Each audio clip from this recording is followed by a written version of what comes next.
आजादी के अमृत काल में देश नए संकल्पों को प्राप्त करने की तरफ बढ़ रहा है। आज का ये कार्यक्रम भी देश की बेहतर होती स्वास्थ्य सेवाओं का प्रतिबिंब है। होमी भाभा कैंसर अस्पताल और रिसर्च सेंटर से पंजाब, हरियाणा के साथ ही हिमाचल प्रदेश के लोगों को भी लाभ होने वाला है। मैं आज इस धरती का एक और वजह से आभार व्यक्त करना चाहता हूं। पंजाब स्वतंत्रता सेनानियों, क्रांतिवीरों, राष्ट्रभक्ति से ओत-प्रोत परंपरा की ये पवित्र धरती है। अपनी इस परंपरा को पंजाब ने हर घर तिरंगा अभियान के दौरान भी समृद्ध रखा है। आज मैं पंजाब की जनता का, विशेष रूप से यहां के युवाओं का हर घर तिरंगा अभियान को सफल बनाने के लिए हृदय से बहुत बहुत धन्यवाद करता हूं। साथियों, कुछ दिन पहले ही लाल किले से हम सभी ने अपने देश को विकसित भारत बनाने का संकल्प लिया है। भारत को विकसित बनाने के लिए उसकी स्वास्थ्य सेवाओं का भी विकसित होना उतना ही जरूरी है। जब भारत के लोगों को इलाज के लिए आधुनिक अस्पताल मिलेंगे, आधुनिक सुविधाएं मिलेगी, तो वो और जल्दी स्वस्थ होंगे, उनकी ऊर्जा सही दिशा में लगेगी, अधिक प्रोडक्टिव होगी। आज होमी भाभा कैंसर अस्पताल और रिसर्च सेंटर के तौर पर भी देश को एक आधुनिक अस्पताल मिला है। इस आधुनिक सुविधा के निर्माण में केंद्र सरकार के टाटा मेमोरियल सेंटर ने महत्वपूर्ण भूमिका निभाई है। ये सेंटर देश विदेश में अपनी सेवाएं उपलब्ध कराकर कैंसर के मरीजों का जीवन बचा रहा है। देश में कैंसर की आधुनिक सुविधाओं के निर्माण में भारत सरकार अग्रणी रोल निभा रहा है। मुझे बताया गया है कि टाटा मेमोरियल सेंटर के पास हर साल 1.5 लाख नए मरीजों के इलाज की सुविधा तैयार हो गई है। एक कैंसर मरीजों को बहुत बड़ी राहत देने वाला काम हुआ है। मुझे याद है, यहां चंडीगढ़ में हिमाचल के दूर सुदूर के क्षेत्रों से भी लोग कैंसर सहित अनेक गंभीर बीमारियों के इलाज के लिए पीजीआई आते थे। पीजीआई में बहुत भीड़ होने से पेशेंट को भी, उनके परिवारजनों को भी कई परेशानियां रहती थी। अब तो हिमाचल प्रदेश में बिलासपुर में एम्स बन गया है और यहां कैंसर के इलाज के लिए इतनी बड़ी सुविधा बन गई है। जिसको बिलासपुर नजदीक पड़ता है वो वहां जाएगा और जिसको मोहाली नजदीक पड़ता है वो यहां आएगा। साथियों, लंबे समय से देश में ये आकांक्षा रही है कि हमारे देश में हेल्थ केयर का एक ऐसा सिस्टम हो जो गरीब से गरीब की भी चिंता करता है।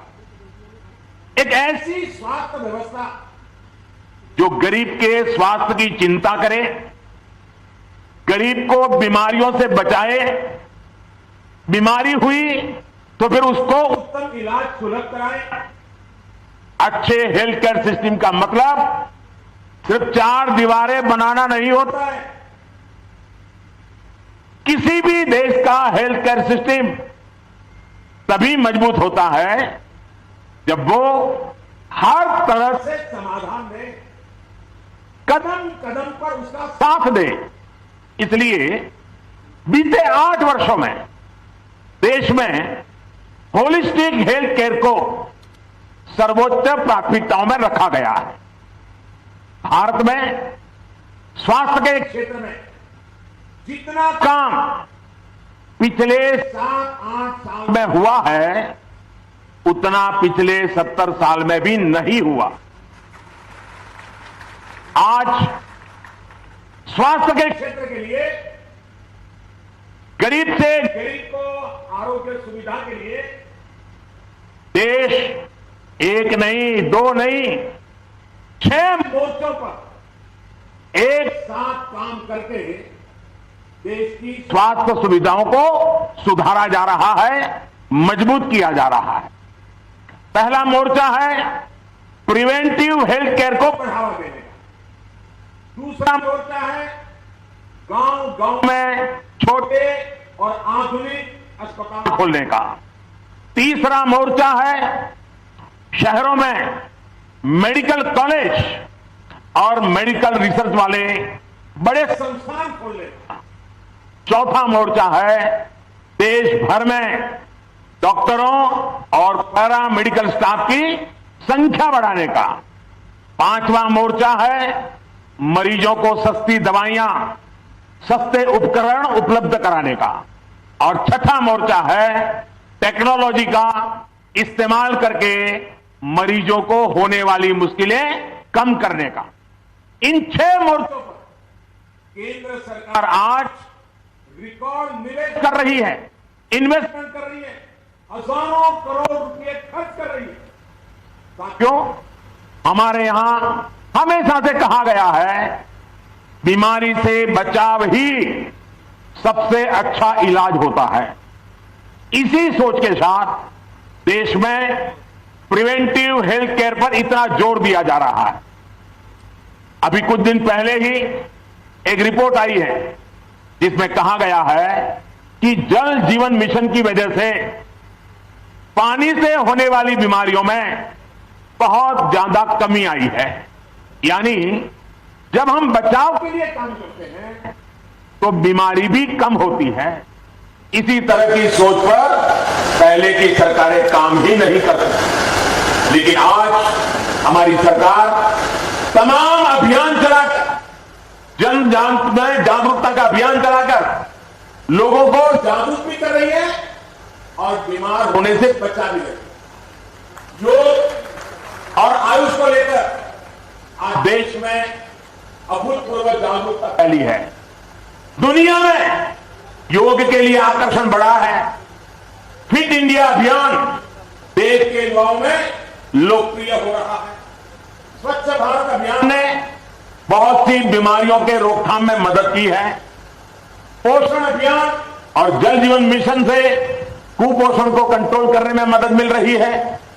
अपनी माताओं बहनों को एलपीजी कनेक्शन की सुविधा देकर हमने उन्हें धुएं से होने वाली बीमारियां, कैंसर जैसे संकटों से भी बचाया। साथियों, हमारे गांवों में जितने अच्छे अस्पताल होंगे, जांच की जितनी सुविधाएं होगी, उतना ही जल्दी रोगों का पता चलता है। हमारी सरकार इस दूसरे मोर्चे पर भी देश भर में बहुत तेजी से काम कर रही है।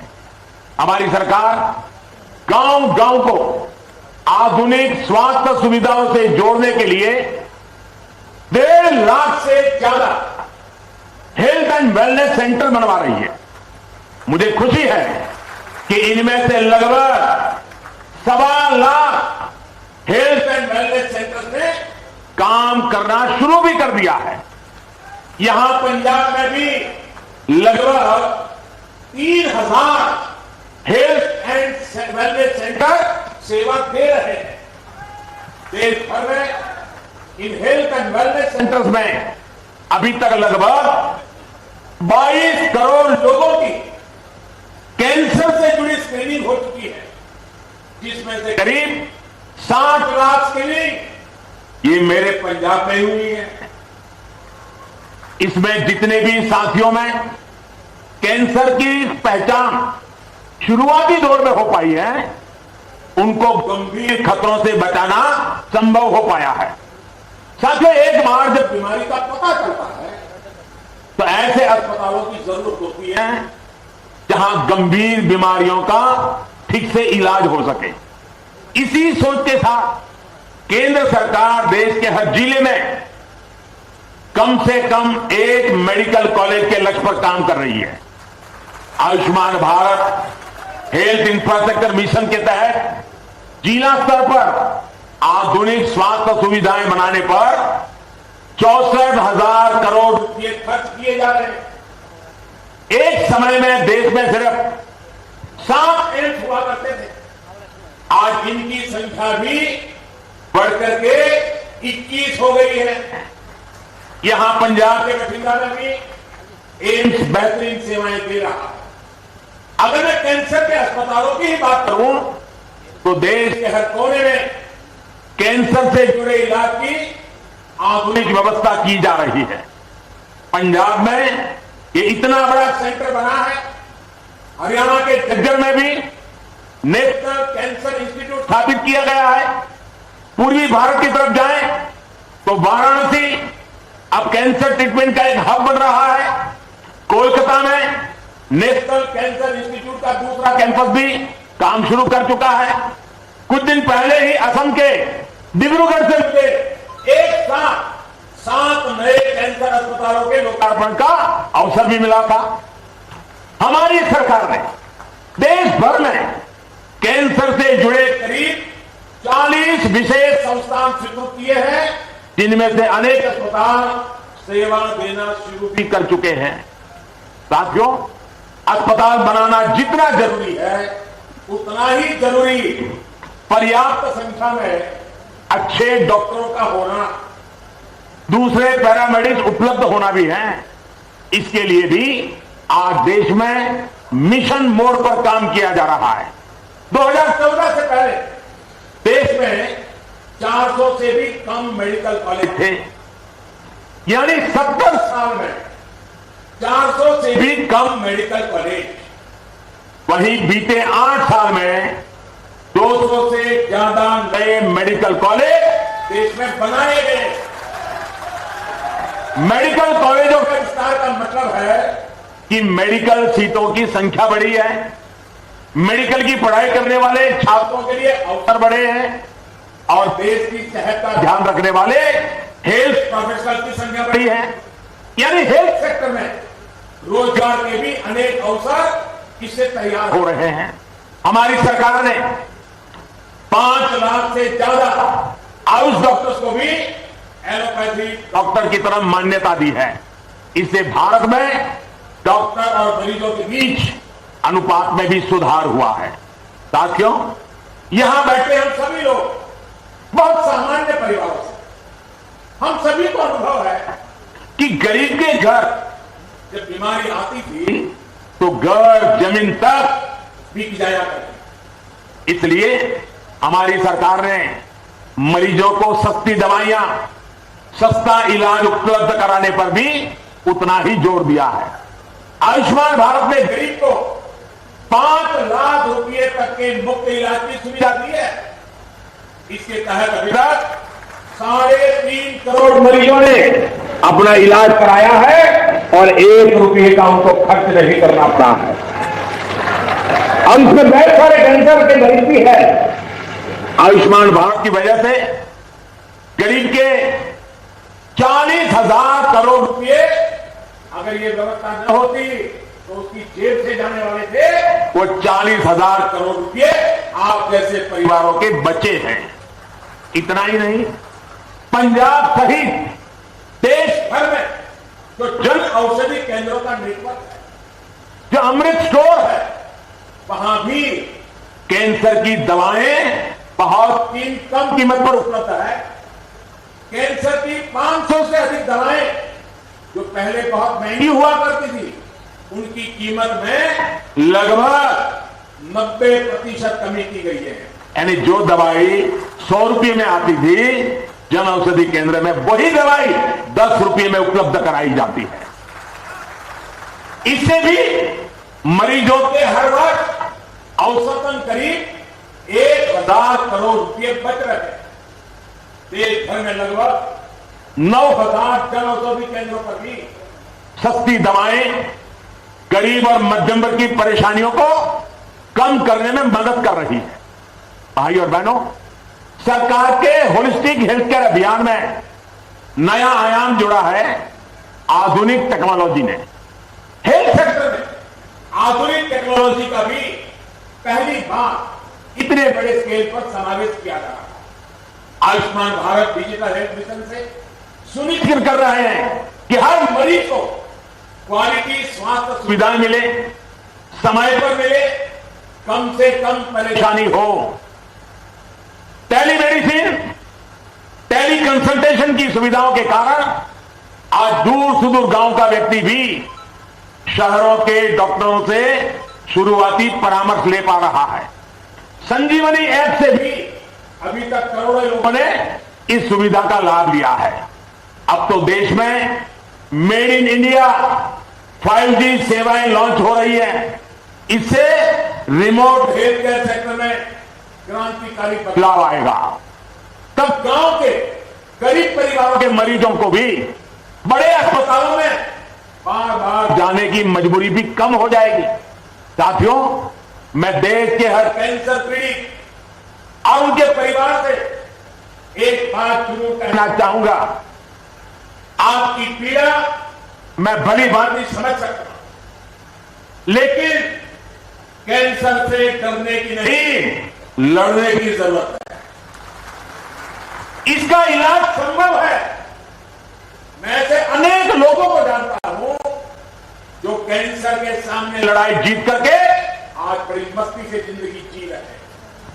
इस लड़ाई में आपको जो भी मदद चाहिए, केंद्र सरकार वो आज उपलब्ध करा रही है। इस अस्पताल से जुड़े आप सभी साथियों से भी मेरा विशेष आग्रह रहेगा कि कैंसर के कारण जो डिप्रेशन की स्थितियां बनती है, उनसे लड़ने में भी हमें मरीजों की परिवारों की मदद करनी है।